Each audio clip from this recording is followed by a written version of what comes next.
Salve, amigas e amigos da filosofia. Bem-vindos a mais uma das nossas conversações filosóficas.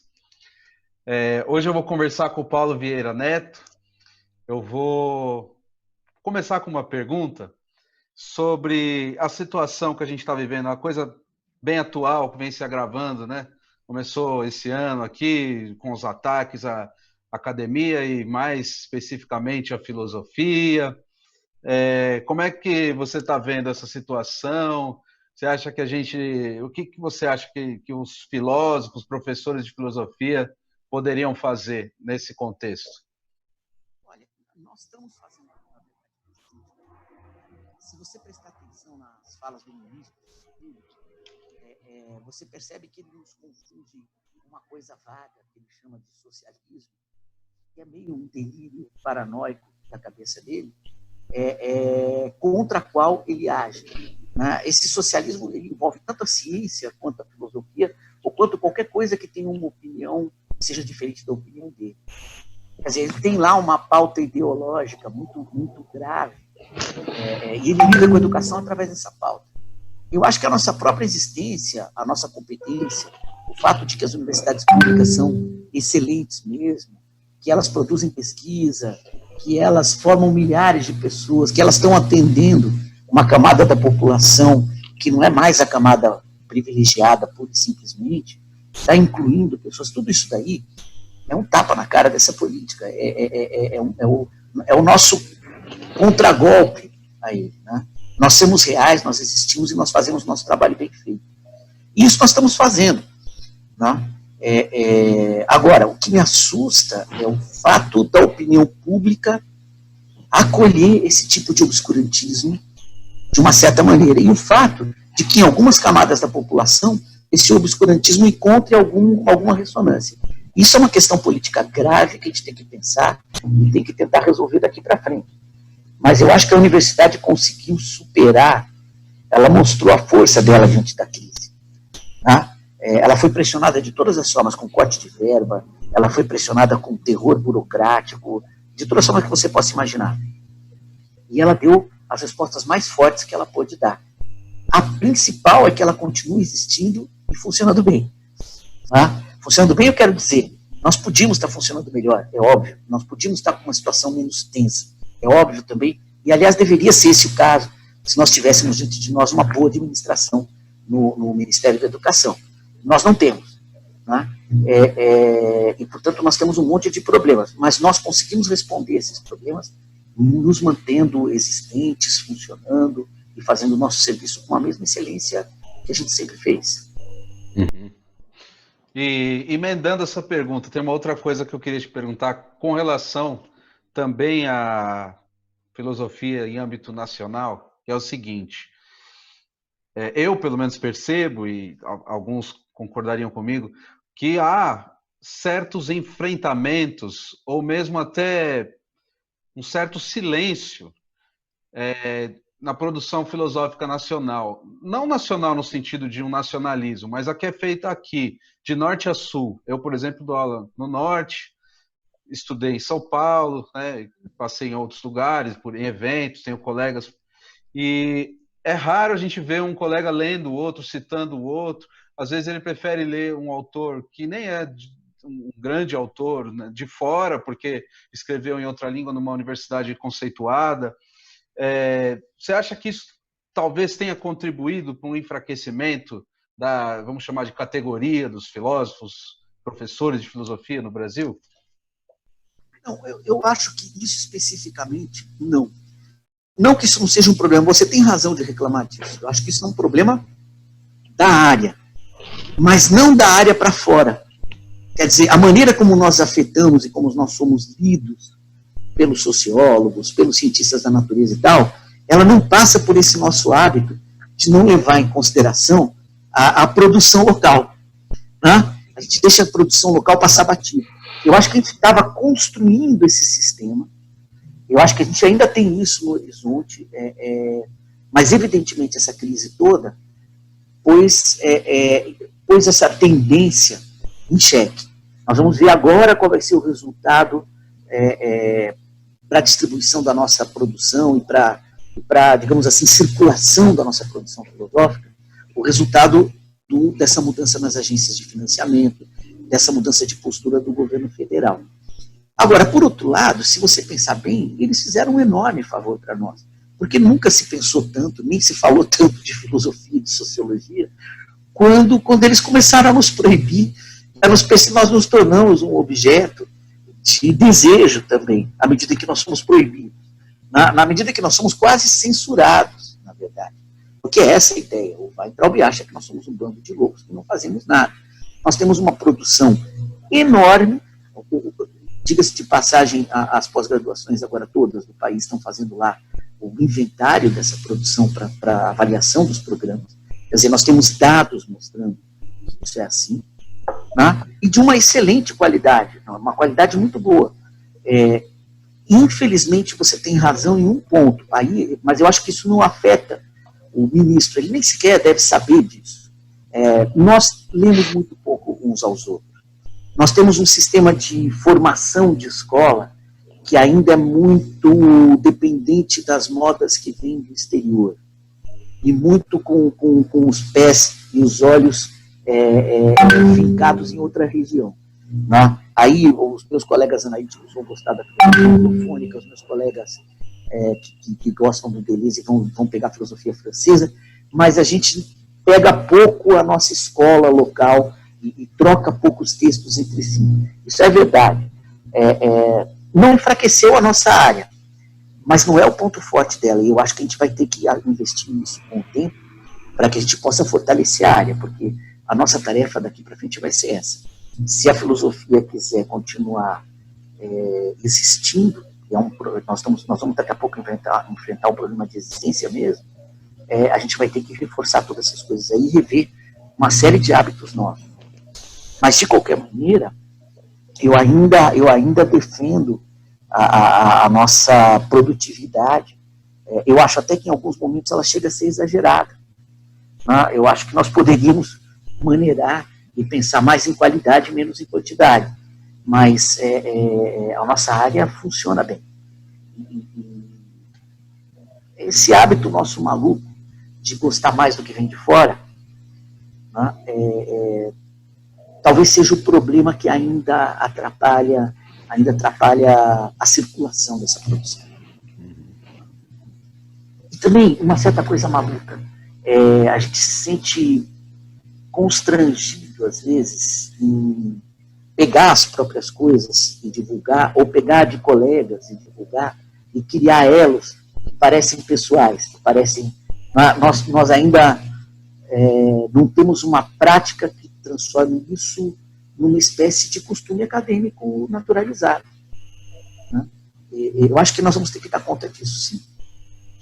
Inclusive, é bem possível que a gente consiga, porque se você pensar bem, a área tem um salto muito grande, de uns 8 anos para cá, né? Uhum. Agora, falando um pouco mais dos filósofos, eu sei que você conhece muito bem a obra do Spinoza. Você acha que, pensando especificamente na questão, num problema que ele coloca no Tratado Teológico Político, por exemplo, para compreender essa supremacia do pensamento da superstição no Brasil, né, você acha que há uma possibilidade, o uso dessa chave de leitura para compreender o Brasil? Olha, eu acho que sim. Eu diria o seguinte: a filosofia do Spinoza, ela tem um limite. Não é um limite que é um defeito dela. É um limite que é justamente a virtude dela no momento em que ela foi criada. Ela é pensada para dar conta de uma sociedade mais transparente que a nossa. O Spinoza tem que ser adaptado, se você quiser pensar uma sociedade de massa, ou quiser pensar uma política de massa, a típica política que aparece no século XX. Mas isso não quer dizer que o Spinoza não tenha instrumentos lá dentro que permitam que a gente os adapte para fazer isso. Ele, diretamente, não faz isso porque ele não precisa. Ele tem diante dele uma Holanda transparente, com pequenas aldeias, com visibilidade das forças políticas, e, portanto, ele pode pensar uma democracia o que é estranhíssimo ser feito por um cara no século XVII, mas é o que ele faz. Uma democracia em cima dessa transparência. Tá? No tratado político, que ele não termina, vai ficando claro, à medida que a gente vai vendo a parte do texto que ele lançou, como ele acaba fazendo uma série de propostas práticas para que você resolva tudo através de alguma instituição democrática, de alguma consulta ao povo, que pressupõe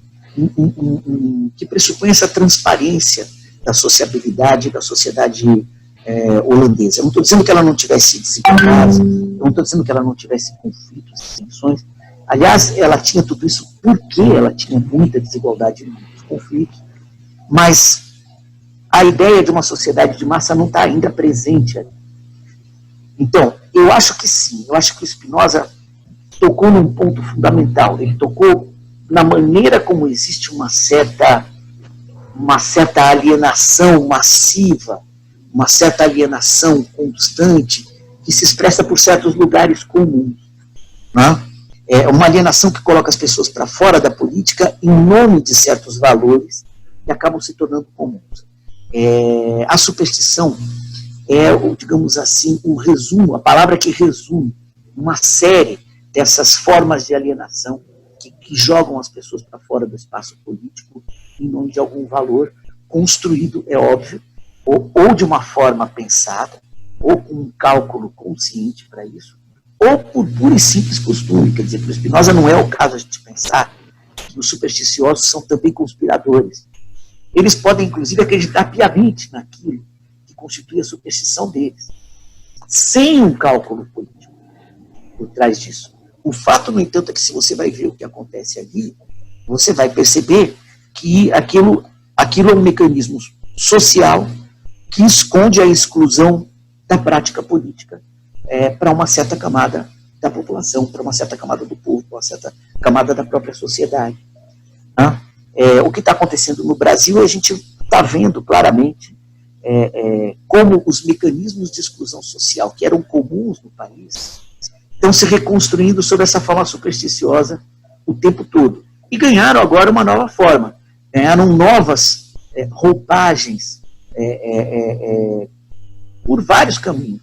Através da teologia da prosperidade, mas também através de seitas antigas que se tornaram conservadoras. E no final das contas, tudo isso daí aponta para uma direção só. Aponta para o fato de que nós temos uma enorme camada na nossa sociedade, excluída pelo nosso Estado, não assistida pela nossa justiça, posta de lado pela nossa capacidade de trazer educação terrena, e que essa sociedade responde a essa exclusão se colocando para fora do jogo político, ou quando ela se coloca para dentro do jogo político, através dessas construções que nós chamamos de superstição, que no fundo são inclusão.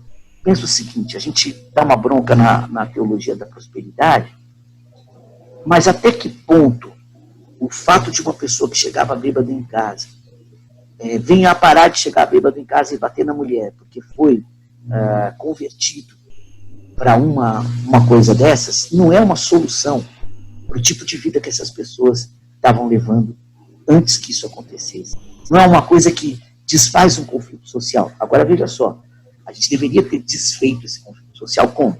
Pela inclusão social, pela justiça, pelas instituições do Estado que chegariam e protegeriam as pessoas que precisam de proteção e puniriam as pessoas que agem errado, não é isso?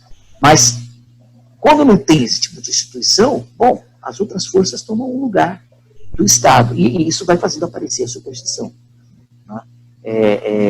O Spinoza, ele tem mecanismos, ele tem, digamos assim, instrumentos que permitem a gente pensar o aparecimento dessas coisas. Sobretudo porque ele presta muita atenção na retórica, no discurso dos afetos e assim por diante. Agora, a gente precisa ir para além do Spinoza, a gente precisa trazer para junto disso as explicações que nascem do fato de nós vivemos uma sociedade de massa. Quer dizer, tem que trazer um pouquinho do Marcuse, tem que prestar atenção no que essas pessoas estavam falando naquele momento e nos reflexos disso, na mudança que ocorre com isso no século XXI, que eu acho que é a grande questão que a gente tem pela frente. É entender como a nossa sociedade mudou na estratégia das suas produções de representações, valores, assim. O hipnose serve para fazer isso. Mas ele é um instrumento. Né? A resposta não está ali. E com relação, voltando à questão da nossa universidade, quando um aluno assim, de baixa renda, um aluno que tem dificuldade na sua formação, de repente ele consegue, enfim, entrar na universidade, até pelas políticas afirmativas, né, que possibilitaram isso e tudo mais.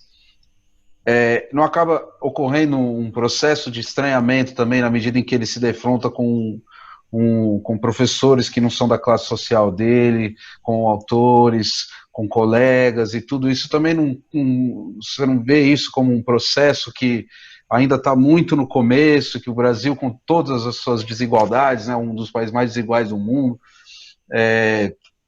ainda a gente deu um passo para frente, mas que trouxe à tona também, né, uma coisa que estava invisível e que agora se tornou visível também? Eu acho que o pior problema que a universidade enfrenta vem de um discurso que, durante um certo tempo, foi acolhido pela própria universidade. Eu não estou dizendo que a universidade tem que fazer autocrítica ou que ela tenha que assumir sua culpa, porque não é exclusivamente da universidade a culpa que nós vamos ver aqui, mas a universidade em algum momento contribuiu de uma forma ingênua com isso. E o problema é o seguinte, o problema é a ideia de que um curso universitário tenha necessariamente que servir para profissionalizar uma pessoa, para tirar uma pessoa da situação de não ter um trabalho, uma atividade e uma participação na atividade econômica, na rede econômica, e de repente, depois do curso, ela colocar essa pessoa no seu sonho, vender para essa pessoa, quer dizer, alguém que faz o curso de engenharia tem que se tornar engenheiro. Alguém que faz o curso de direito tem que se tornar advogado. Mas não se trata de conseguir o diploma. Na verdade, o que se trata é de conseguir uma posição na linha de produção econômica que faça com que ele exerça uma profissão. E se confundiu o papel da universidade com isso. É verdade que a universidade faz isso, mas ela não é necessária exclusivamente ou principalmente isso. Ela é muitas outras coisas também. Então, por exemplo, você pode ver, as pessoas, elas vão pensar sua profissão, elas pensam, e há muito tempo a universidade corroborou isso nos vestibulares, né? Elas pensam sua profissão em cima de algum clichê. Ah, eu vou ser engenheiro alguma coisa. Ah, eu vou ser arquiteto. Ah, eu vou ser advogado. Ah, eu vou ser médico. Ninguém pensa, eu vou ser químico de laboratório. Eu vou ser meteorólogo, né? Eu vou ser, o que mais? Geólogo. Geólogo que trabalha com petróleo. Eu vou fazer geologia marinha. Ou então biologia molecular. Eu vou ser biólogo e vou tratar de entomologia. Sei lá, ninguém pensa essas coisas. O contato com a universidade é muito distante. Quando as pessoas entram na universidade, em vários cursos, nesses inclusive, a primeira coisa que acontece com elas é levar um susto e perceber que o que elas estavam querendo não era exatamente o que elas estão tendo. Né? Mesmo nos cursos clichês, quantos alunos de engenharia no primeiro semestre não ficam atônitos porque descobriram que aquilo lá não era exatamente o que eles achavam que fosse. Né? Isso acontece muito com os filósofos. Né? A gente acha que a filosofia é uma coisa, entra lá dentro, ela é outra. Então, aí, vários problemas que a universidade traz. O primeiro é não ter essa comunicação e essa transparência para mostrar o que são esses outros cursos, por que eles são importantes. Se eles colocam ou não colocam a pessoa dentro da rede econômica, dentro da atividade econômica. Tudo isso a universidade ainda não fez no Brasil. Eu acho que, em certo sentido, ela não fez também fora do Brasil. Né? Os novos modelos de universidade parecem corroborar essa ideia de que a universidade não é mais o lugar da produção das ciências, das artes e das técnicas, mas é o lugar do treinamento para o emprego em uma rede econômica determinada. Isso gera um monte de problemas. Imagine o seguinte, você faz um curso de engenharia X, ou um curso de direito. Você demora 5 anos para fazer esse curso. Quando você sai para o mercado de trabalho que você vai ter que enfrentar com o diploma desse curso está saturado. Você faz um curso de filosofia, você pensa, bom, eu não vou ter emprego nunca na minha vida, porque a filosofia está fora da rede econômica mundial. São pessoas que passam fome historicamente. Pode até buscar na história da filosofia quantos deles passaram por isso. Não é? A gente fala, nossa, a filosofia é uma carreira heróica, tal, tudo isso. Mas, de repente, vai lá, o filósofo consegue um emprego e o fulano que fez o curso clichê, não. Não tem uma ligação necessária de aceitação no mercado, de sucesso na sua entrada na vida econômica, que seja imediatamente e totalmente vinculado com a tua formação universitária. Embora a formação universitária possa colaborar muito para isso. Ninguém nega. Ninguém nega. Mas o que você aprende na universidade? Você aprende a fazer uma coisa direito, você aprende uma ciência, você aprende uma técnica, você aprende uma arte. Quando ela parou de fazer isso, ela parou de conversar com o mercado, por fora do mercado. Né? Muita política universitária equivocada tentou aproximar a sociedade do mercado, eu acredito, da maneira errada. A saber, fazendo com que o que você aprende na universidade seja uma preparação para o que você vai exercer lá fora no mercado. Esse pessoal se esqueceu de que as práticas do mercado mudam e que existe uma conversa entre essas mudanças e as técnicas, ciências e artes que são produzidas dentro das universidades e que alteram, ela tem um feedback sobre o meio. Quer dizer, eu não vou precisar de um advogado que seja especializado em advocacia de empresa, se o mercado tivesse saturado disso, ou se a prática da própria advocacia tivesse substituído esse cara por um outro, que é um advogado comercial que tem uma outra formação, mas resolve melhor os problemas das empresas contemporâneas. Percebe? Então, a universidade se perdeu muito nessa promessa de ser o degrau para a realização do sonho das pessoas que querem entrar no mercado e na vida econômica. E, portanto, ser uma espécie de passaporte para essa região etérea onde vive a classe média brasileira. Né? Essa região etérea de pessoas que participam da economia e se acham protegidas. A universidade ela criou uma certa poeira em torno disso, ela criou uma certa ilusão em torno dessas coisas. E pagou caro por essa ilusão. Ao mesmo tempo, a gente percebe na universidade o quanto é absolutamente fundamental a existência de um curso de música, a existência de um curso de sânscrito, a existência de um curso de filosofia, a existência de um curso de geologia marinha, a existência de um curso de grego. Né? Sem o que nós não teríamos bons professores de português, nós não teríamos bons alunos de português que não foram formados por esses bons professores, nós teríamos um sistema todo que se arrebentaria. Não fosse os cursos de biologia e de bioquímica, muito da produção dos cursos de medicina seria prejudicada. Né? Ou seja, na universidade a gente percebe que o sistema dos saberes, das técnicas, das artes é muito mais delicado e muito mais inclusivo das diferenças do que a promessa do mercado. Né? E que, portanto, se a gente fizesse uma universidade que fosse engenharia, arquitetura, medicina e direito, nós simplesmente não faríamos uma universidade. Nós não teríamos ciência, nós não teríamos pesquisa, nós teríamos uma restrição muito grande no funcionamento da produção do saber nacional. Tá? Isso a universidade fez bem nesse período. Nós tomamos consciência de que nós somos uma produção nacional de conhecimento. Nacional por quê? Não porque nós sejamos heróis, patriotas, mas é porque o nosso alcance é esse. Né? Nós estamos fechados aqui dentro do Brasil. Por exemplo, se você pega um biólogo e vê como ele funciona no laboratório dele, você vai ver que nós temos uma criatividade enorme com o pouco dinheiro de financiamento que eles recebem para resolver problemas que um biólogo americano jamais resolveria com rapidez, ou com a eficiência desse brasileiro que vai lá e faz uma maquininha funcionar com arame. Mas, de repente, ele está fazendo alguma coisa em cima disso que caracteriza uma forma de pesquisar que é muito nossa e que traz alguns resultados para nós. Veja o caso agora notório dos engenheiros que, em cima de tralha, vão lá e constroem um respirador para o Covid-19.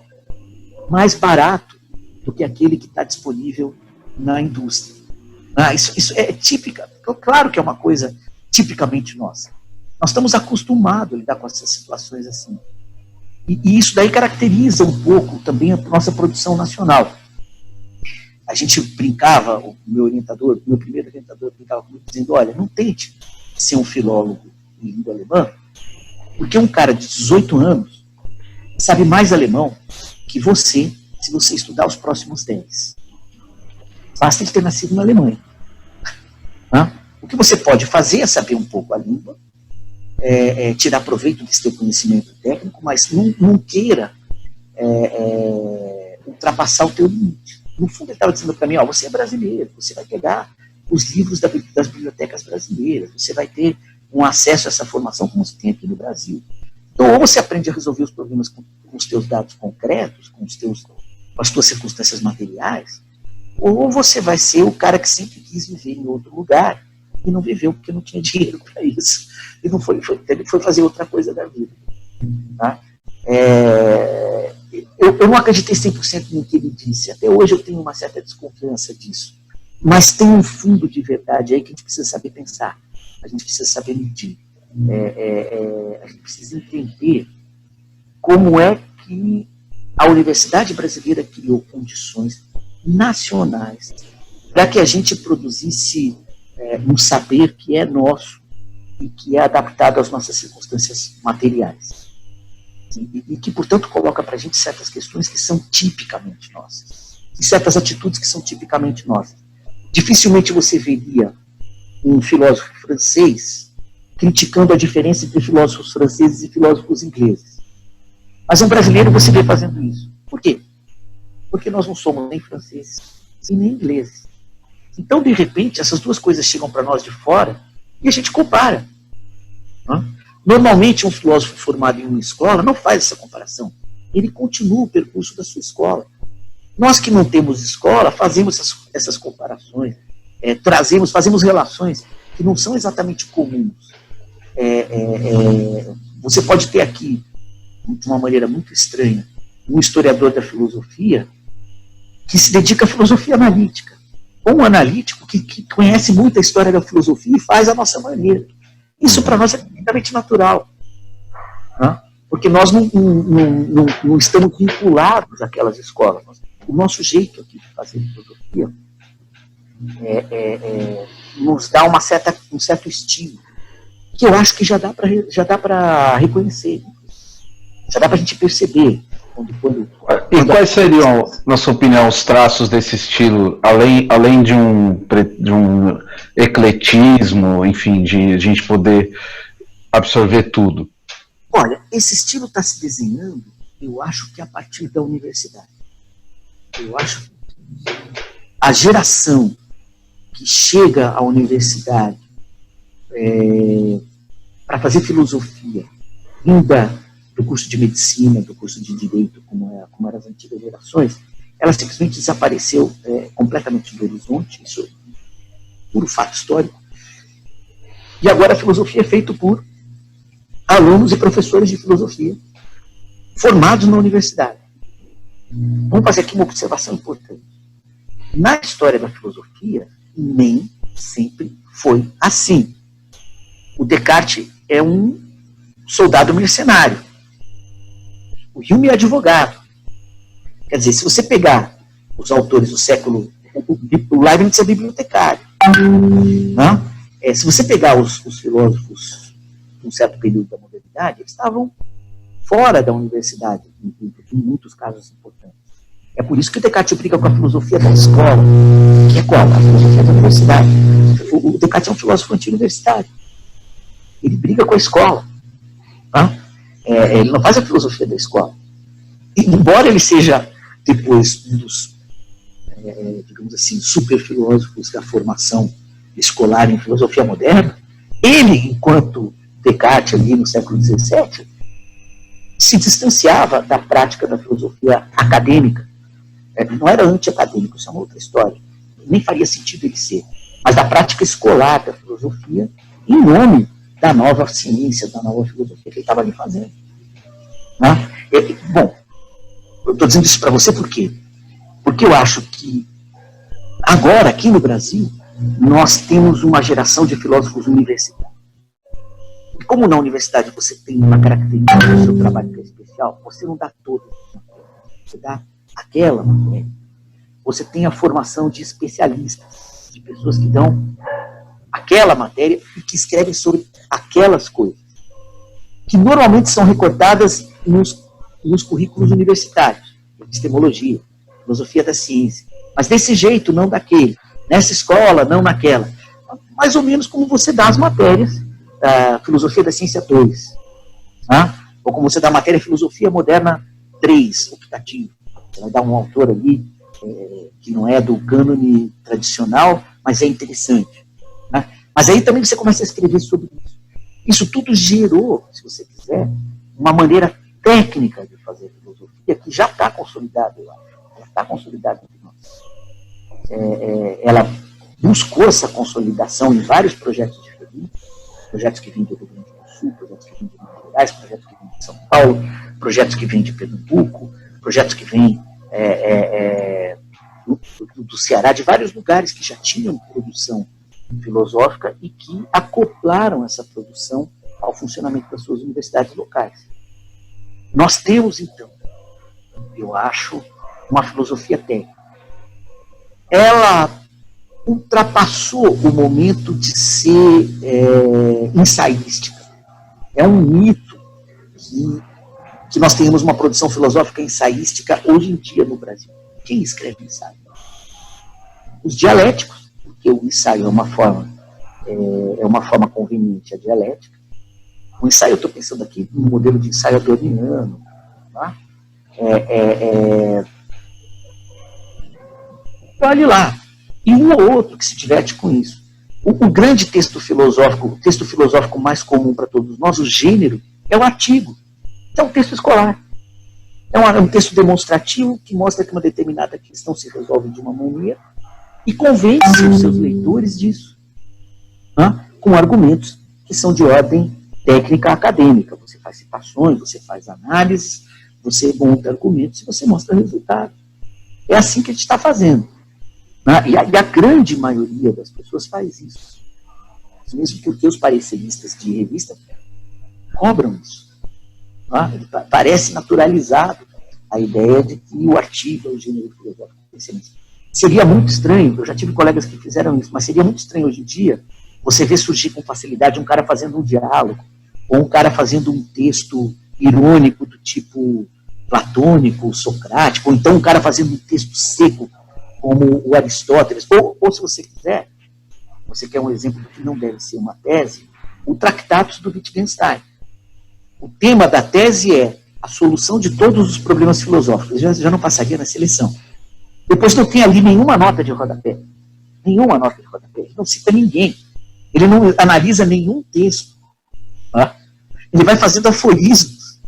Tá? Esse tipo de texto que você é capaz de fazer quando a filosofia não é acoplada a esse sistema técnico universitário de produção, esse tipo de texto está banido da possibilidade de ser publicado no Brasil por um bom tempo. Tá? Não estou dizendo que isso seja bom, mas também não estou lamentando muito isso. Porque nós temos aqui no Brasil o exemplo do que é a franja do conhecimento filosófico não técnico. Quer dizer, um idiota qualquer, não vou dizer o nome, pode-se dizer filósofo, e ser guru de presidentes da República nesse país, e ficar indicando ministros. Quer dizer, claro, aquilo lá é o exemplo mais claro da filosofia mal feita, da filosofia sem o rigor técnico, sem o cuidado. Isso não desculpa, às vezes, textos acadêmicos que são, digamos assim, áridos demais, que são estéreis por serem excessivamente acadêmicos. Tá? Mas isso, de outra forma, nos alerta para o seguinte: não dá para a gente sair de um extremo para outro. Tem que ter um equilíbrio, que a existência de uma filosofia técnica, uma filosofia universitária bem feita, já nos permite. Nós temos agora a condição de julgar olhar um texto filosófico, claro, nós pagamos um preço.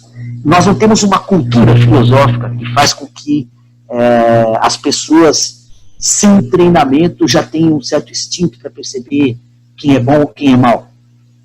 Mas as pessoas que leem filosofia na universidade, e já pode chamar isso de as pessoas, é um número grande, a Ampof está com 2.000 e poucos, tal, é uma cidadezinha pequena dentro das outras comunidades universitárias, mas para nós já é uma cidade grande. Eu vi a Ampof com 100 pessoas. Agora ela tem 2.000 e ela vai estar acertada quase 3.000. Mas veja só, essa pequena comunidade tem um espírito crítico. As pessoas têm opinião sobre os textos. Elas sabem dizer isso daqui é bem feito, isso daqui não é feito. Elas sabem reconhecer um picareta de cara. O picareta já dança na primeira. Ele não se cria, porque tem essa produção técnica. Isso foi uma aquisição nossa. Então, e é uma característica também da nossa produção nacional. Nós temos uma produção técnica, nós temos uma produção universitária, nós temos uma produção de artigos bastante séria. Ela chega a ser quase careta, ela chega a ser quase excessivamente conservadora, em certo sentido, ela é limitante, quer dizer, não é para fazer festa, não. E ela perdeu a característica de ser ensaística. Sempre vai ter aquele autor que escreve bem, o bom escritor. Mas hoje em dia, muito menos do que antes, não é exigência para fazer um bom texto filosófico, fazer um texto bem escrito. Infelizmente. Mas não é. Um texto decente, uma linguagem acadêmica bem controlada e bem construído como um artigo. Está mais do que ótimo. E eu acho que a nossa produção virou isso. O que me preocupa, e eu acho que é o que nós deveríamos lutar, nossa área, me preocupa que isso possa não acontecer, é que, não sei se é um conservadorismo da minha parte, pode ser, eu dou minha mão à palmatória, mas eu ainda confio muito no objeto livro, em detrimento dos artigos e das revistas. Eu ainda acho que as ciências humanas foram feitas e são para ser feitas com objetos que são livros.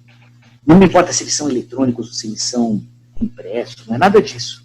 Mas importa que ele seja um livro, que ele tenha uma vida própria, que ele tenha uma proposta de livro, que ele tenha uma amplitude de trabalho que chegue a isso, mais do que a revista filosófica.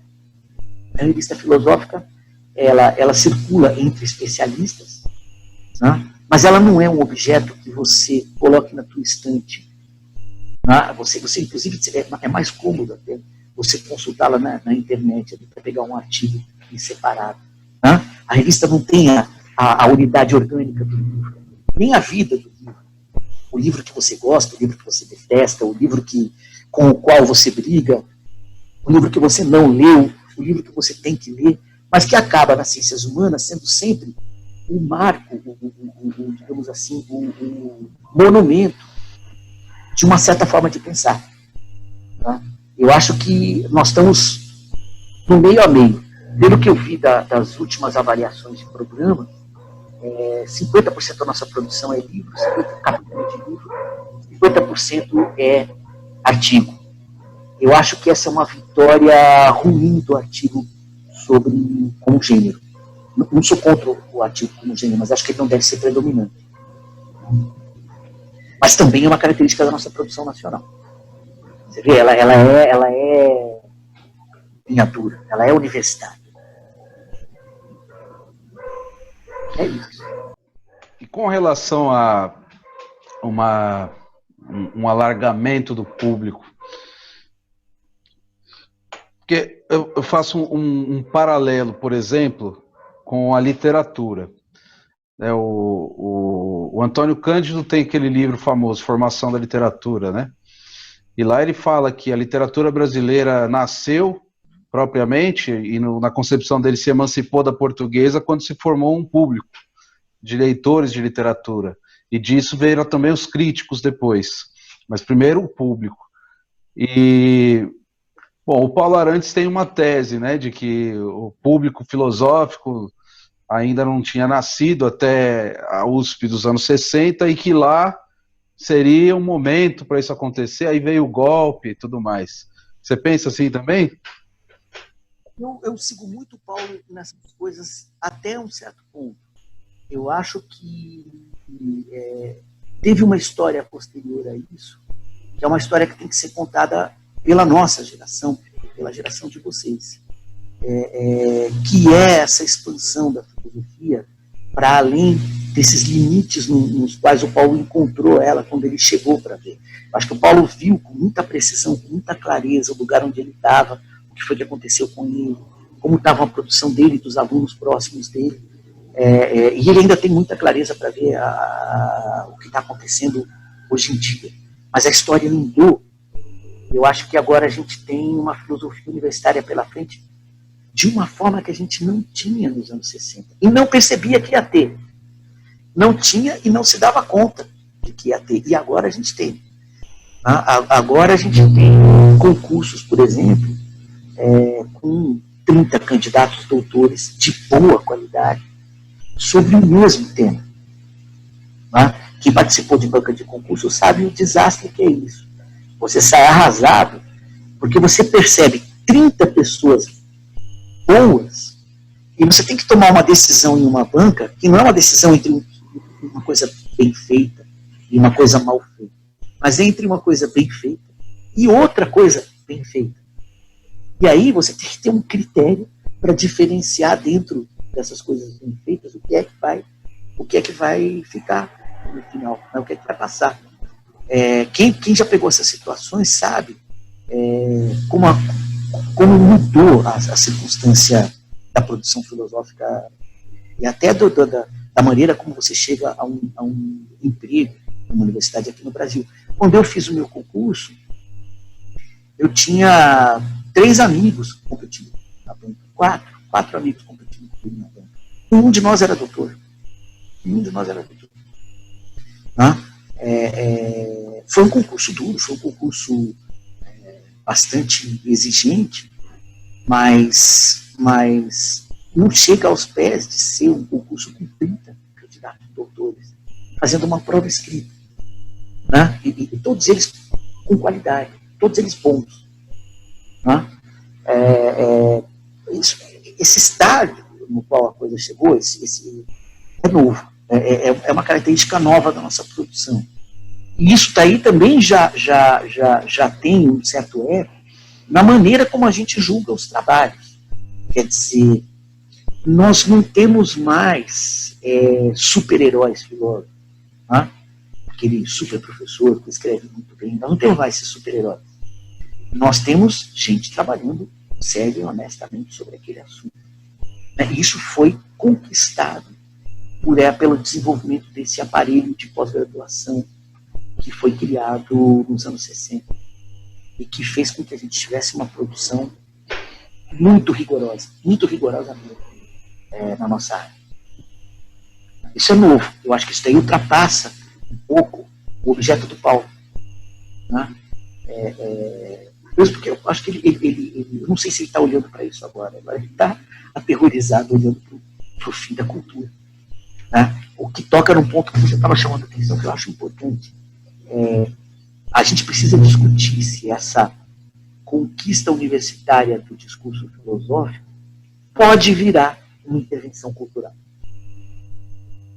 Ou se ela vai ficar apenas no nível da produção de especialistas da área. Ninguém leva em consideração a hipótese remota de que uma revista de filosofia possa ser um objeto cultural relevante. Pelo menos se você pensar uma cultura como uma cultura universal de leitores, pessoas bem formadas, leitoras, vão comprar uma revista de filosofia porque elas estão muito interessadas em saber o que tem lá dentro. Você vê porque o livro é importante? O livro, às vezes, faz esse serviço bem melhor. E isso abre espaço também para uma maneira de apresentar a filosofia que eu acho muito perigosa. A maneira do livro que vende bem, e que vai para, ou então da palestra que vende bem, e dá emprego, porque ela divulga a filosofia. Legal, eu não sou contra isso. Eu acho que é careta demais a gente não querer que as pessoas se divirtam. Mas a minha pergunta isso é inserção da filosofia na cultura? E a filosofia que nós temos para oferecer ela é capaz de responder aos problemas que nós temos que responder para poder fazer parte da nossa vida. Eu vejo muitos colegas falando como americanos e como franceses. E às vezes eu vejo poucos colegas falando como brasileiro. Tá? A gente tem que tomar um cuidado danado com isso. Fazer uma última pergunta sobre quando a filosofia acaba tentando dar respostas a problemas imediatos, concretos, de maneira às vezes apressada. Por exemplo, está circulando alguns artigos de filósofos que têm discutido a questão da pandemia, né? Todo mundo leu o que a Agamben escreveu, a resposta do Nancy, o Zizek, Butler, todo mundo está falando, né, sobre isso. Acontece que a gente está vivendo uma situação complexa, os especialistas de outras áreas também estão escrevendo e as coisas estão, na verdade, ninguém sabe, né, o que vai acontecer, o que está acontecendo. O que você acha sobre isso? A filosofia tem que se calar ou ela tem que tentar falar mesmo à custa de cometer exageros? Não, eu acho por isso que a gente tem que ser cuidadoso. O que a filosofia universitária pode ensinar para a gente é o cuidado. O cuidado que você tem que ter que pressupõe um emprego que te permita ficar sentado em casa lendo um texto difícil durante muito tempo, sem a pressa de responder a questão que está ali. Tá? Embora a gente reclame dos 2 anos do mestrado e os 4 do doutoramento, você tem ali bastante tempo para responder uma questão, dependendo da questão que você for. Mas as questões que são as questões que afetam a cultura, normalmente são questões que pedem uma resposta para já. Não dão esse tempo de maturação. Então, o que acontece? Você tem que enfrentar, você tem que usar todos esses instrumentos que você desenvolveu para ter cuidado, para enfrentar essa questão que te deixa no perigo, te abandona no perigo. Eu acho que foi o que aconteceu com a Agamben. O Agamben, ele pegou uma série de ideias que ele já tinha ali sobre a biopolítica, quer dizer, toda aquela avaliação nefasta que ele fazia da biopolítica, ele usou para pensar uma situação que não é necessariamente a mesma que ele tinha que examinar quando ele pensava biopolítica. É claro que tem biopolítica na pandemia, é óbvio, mas quem foi que disse que a biopolítica acontece da mesma forma que, por exemplo, uma campanha pela saúde pública ou uma campanha, sei lá, pelo esporte ou por coisas... Né? A pandemia pode ter gerado uma nova modalidade de funcionamento da biopolítica que o Agamben não teve a sensibilidade de perceber. Ele se arriscou e quebrou a cara. Evidentemente, os textos que ele pode fazer sobre isso são textos de uma natureza mais polêmica, mais de debate, mais jornalística, o que não é depreciação da qualidade do texto, mas são textos que colocam ele em risco, e aí a gente tem que saber que quem se arrisca desse tanto vai ouvir, quem fala o que quer, ouve o que não quer, né? Vai ouvir as críticas dos outros. Eu não vejo problema nisso. Se essa discussão toda for estabilizada com o tempo, né, e nós conseguimos então metabolizar o que aconteceu conosco e fazer uma filtragem desses juízos e ver, olha, naquele momento nós não podíamos ter visto o que era a pandemia, mas ela já estava indicando esse movimento aqui. Nesse sentido, eu acho que a gente tem que saber arriscar sim. Eu acho que seria péssimo para a filosofia ficar trancada no seu espaço de segurança e não se arriscar. Por outro lado, nós temos que evitar que o descuido possa vir junto com esse nosso ato. Né? Porque um problema que nós temos, nós no Brasil em particular, é o de diferenciar o nosso discurso de um bando de loucos que falam qualquer coisa e são aceitos como autoridade. Né? Isso a gente...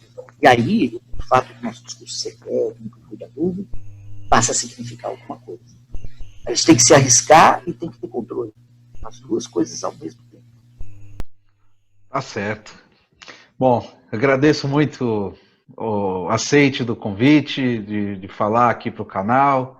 Foi muito bom ouvi-lo. quiser dizer mais alguma coisinha aí para a gente encerrar? Mando um abraço para todos, agradeço essa oportunidade de, no meio da pandemia, a gente ter uma conversa, eu acho isso muito frutífero, e vamos começar a fazer isso. A gente está se arriscando, né? Sim, não com certeza. O corona, a gente está se arriscando com o corona, a gente está se arriscando com o pensamento. E o canal está aberto, querendo falar, voltar, conversar, discutir também. Estamos aqui. Muito obrigado. E também quem assistiu a gente até aqui, que vai para o YouTube depois, né? Agradeço quem ficou até o fim do vídeo aí. Não esquece de deixar um like se gostou, de deixar comentários também, se inscrever no canal para ajudar a gente a crescer. E fiquem ligados aí nas próximas conversações filosóficas.